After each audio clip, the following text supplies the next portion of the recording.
The scene was hard to see. Morning had just broken. It remained dark. Some figures, women it looked like, were moving quietly along the roads. The darkness of the morning shielded their faces. They entered a pathway into a garden, actually, a cemetery. They appeared to be looking for a specific grave. Suddenly the women stopped. Excited voices and distressed ones could be heard. One woman stooped low to look into an open tomb. She stood up and could be heard saying something. Crying was now coming from the group. Just then the women left the open tomb and began running along the path they had just walked. And it was dark. This is the scene John described as a woman named Mary Magdalene, likely accompanied by other women, went to Jesus' tomb. John had said little about Mary Magdalene before this moment. We would read in chapter 19, near the cross of Jesus stood his mother's sister, Mary, the wife of Clopas, and Mary Magdalene. The lack of introduction as to who Mary Magdalene was, her background, her identity, suggests that Mary required no introduction to John's readers. Mary Magdalene must have been a very well-known person in the early church. As to that dark morning, John wrote early on the first day of the week, while it was still dark, Mary Magdalene went to the tomb and saw that the stone had been removed from the entrance.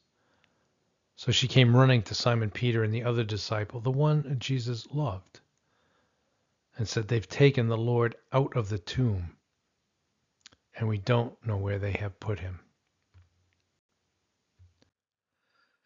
Mary approached the tomb for reasons John did not reveal. John just said it was dark. Indeed, it was dark. The day had barely begun. It was another day of grief and mourning. Jesus was dead. Mary went to the tomb, perhaps to mourn there, or, as other gospel writers said, to finish preparing Jesus' body for burial. But Mary was shocked to find the stone closing the tomb rolled away. Who could have done that? And why? Looking in, Mary discovered Jesus' body was missing. Who could have taken Jesus' body?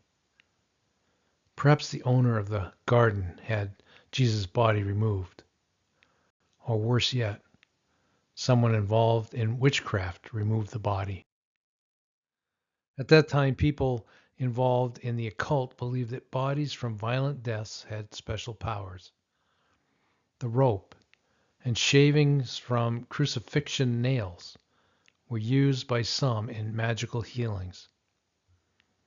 And now Jesus' body was gone. Could this be the work of grave robbers? Mary thought she must let the disciples know. With haste, Mary ran to Peter and John and said, "They've taken the Lord out of the tomb, and we don't know where they have put him." Who were they? The people that she's referring to. The last two people to handle Jesus' body were two Pharisees, Joseph of Arimathea and Nicodemus. Is this possible they are Joseph and Nicodemus? But it does not exclude that they could be the Romans or the Jews or grave robbers.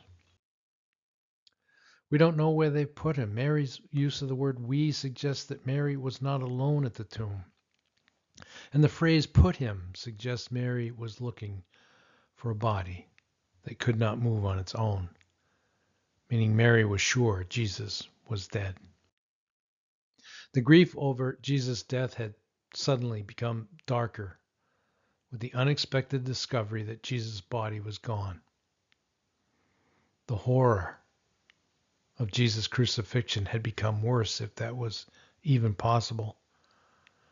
There was not even a body to care for or grieve over. John said it concisely. It was dark. Life without Jesus was very